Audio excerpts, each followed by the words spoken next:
This song is educational, y'all. Yuck Mouse, take note. This song right here goes out to everybody who got brown teeth or yuck mouth. Let's go. Inspired Geeks, let's go. You got some tea. It's from Will and me. Before you listen, just brush your teeth. Colgate. If your teeth are brown and you feeling down, check out these passion points right now. This is Passion Points, you're tuning in. We always win.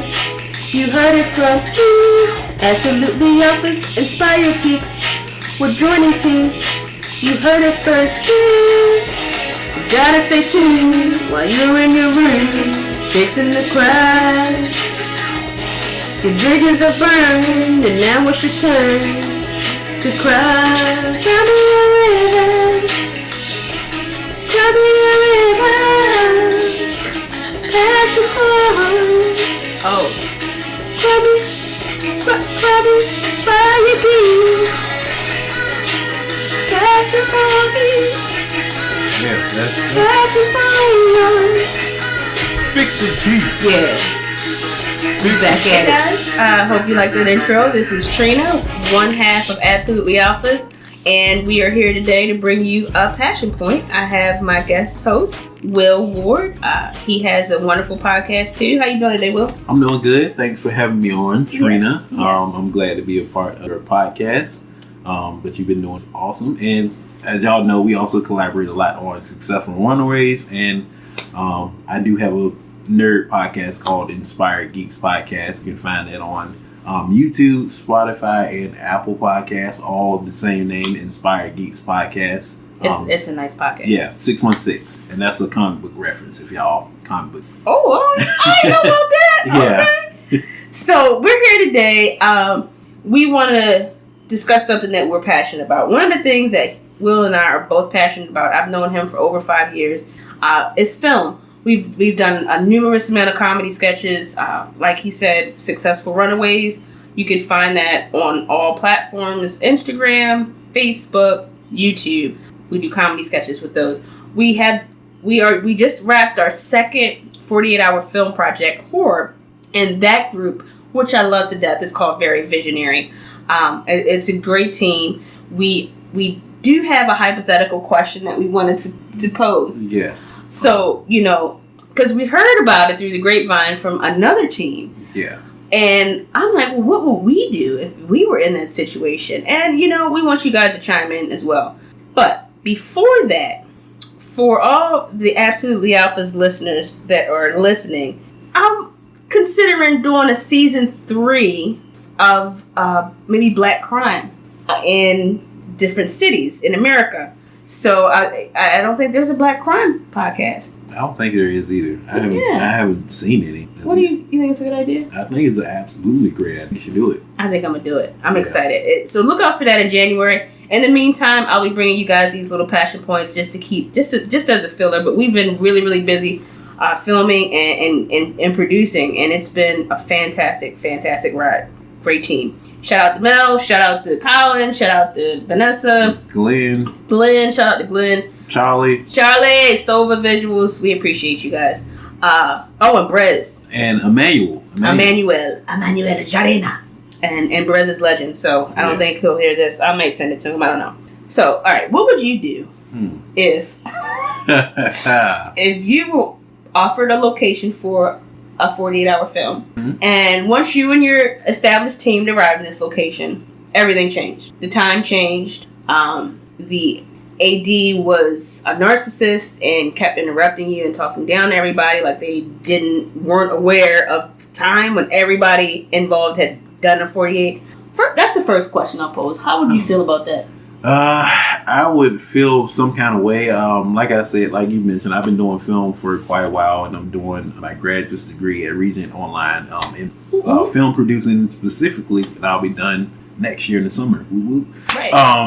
But Yeah, we were actually doing a study about this, like right up leading up to our 48. So this is pretty interesting. But I think communication is always key. Like, Yes. if you agree to a location and you tell the filmmakers, hey, you can be here from this amount of time to this amount of time, I think both parties should kind of respect that and kind of respect that agreement. Like, don't change it when we're trying to film, especially with something with the 48 where, time is of the essence. Like, you Yes. can't, every second and every, minute is valuable. Matters. Yeah. Yes. Um, And the team that mentioned it to me, they even had the time on the paperwork. yeah, that's a huge issue. Like, if you're in Hollywood, you actually could get sued for that, because if you tell a production crew you have this location from 8 to 5 or 8 to 3 or whatever, and you kick them out at 1 o'clock with no real explanation, you can get sued and you can actually get blacklisted in the industry. Be like, okay, we don't want to use that location anymore. Wow. So it's always important to remain professional.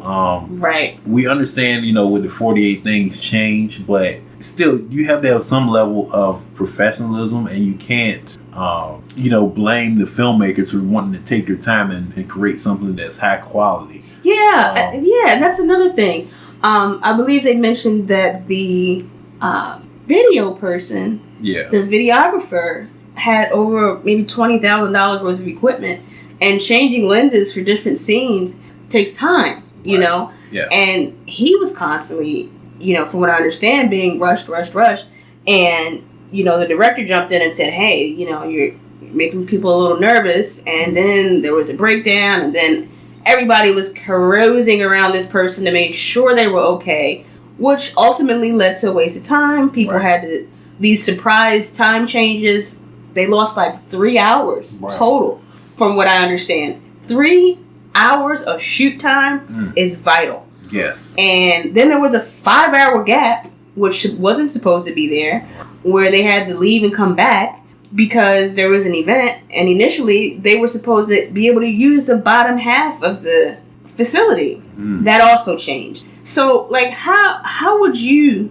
And then after everything was said and done, the person who was AD ranted on social media for an entire week, and these defamatory remarks, it's defamation of character to the entire cast, when nobody did anything but support the person, because we genuinely thought there was an issue, but there wasn't. There was like an evil side, from what they told me. But what would you recommend based on the study that you guys did? Again, they're bringing up a lot of legal issues with this kind of behavior, and just in general professionalism, just like out the window with this group. I would not want to be a part of that group. I'd never have to be a part of it like that. Yeah, that seems super stressful. It is very stressful on a regular film, and then on a 48, that's just like it's just adding on more problems. Like with being in production roles, like an AD role is something that is not for everybody, especially in the 48.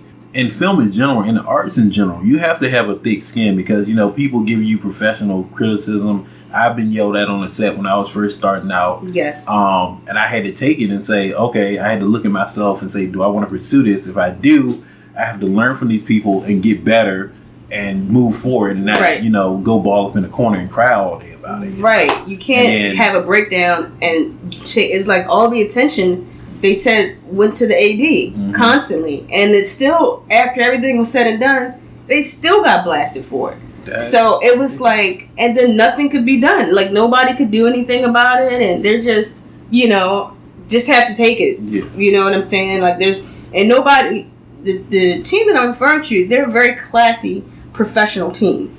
Okay. And they didn't retaliate, and they didn't do anything. They didn't say anything, They just continually posted positive content and feedback, and even, I believe they said they even reached out to the AD. Wow. And with no response, got blocked, and there was this false narrative that was basically written about them, and now people in the industry might have a tainted opinion, Yeah, I mean, again, you gotta be aware of what you're posting on social media, especially if you're trying to do not just film, but any job in general. going around blasting people on social media just makes you look immature, childish. Yeah. And it just gets you blacklisted, especially in Hollywood. Especially in Hollywood. Like they would never make it in Hollywood. Yeah. If that person and that team had to deal with somebody like that, they are not going to make it in Los Angeles. Not even a day. Not Tyler Perry Studios either. Yeah, or not even Tyler Perry Studio. You have to have a thick skin. You have to have a thick skin. You can't get offended over, somebody over nothing. A slip of the tongue in a moment, because usually they'll apologize at the end of the day. Right. So, and if I was that director, and I said that to that person and said, something that I'm not aware of, and they go and have a nervous breakdown, or not even a nervous breakdown, or they're drawing attention, I would apologize. And I would, sincerely apologize and keep things, pushing forward. And from what I understand, that did happen. And that's the right thing to do in that situation. Mm-hmm. And it's still, like, nothing was enough. And I just, this is a passion point for Absolutely Alphas. Again, if you guys are just tuning in, and I have Will Ward of Inspired Geeks. What's up, everybody? And we are passionate about film. Yes. And film being done correctly. And we are... like I said, I've been with Will we've been in business with each other over more than 5 years. We've made a lot of content together. And he has always been the pillar of professionalism. Even, when I might be feeling a little down, he's always inspiring. The team that we have is one that I'm certain people would want to be on, and it's just, you just got to lead by example. Some people aren't leaders. And maybe this AD, in a leading position, she cracked, or he cracked. I can't remember if it's a girl or boy. I mean, that's an interesting question right there, because it's not to be sounding crazy, but it's a difference, I guess, in how people in general handle things differently. Right. So, yeah. But yeah, if you guys have any questions, comments, concerns, ideas, suggestions, please comment below. Whether you're listening to this from Facebook or YouTube, we want your feedback. We appreciate you. Again, follow Successful Runaways, and also follow Inspired Geeks and Absolutely Alphas. We're everywhere. Any handle you Google us, we're there. All the platforms. Spotify, SoundCloud, YouTube, everything. Yeah. So thank you so much for being my co-host on my Passion Points. No, thank you for having me. Yes, and we guys hope you learned something, and make sure you tune in next time for Passion Points. Absolutely Alphas. Peace. Out.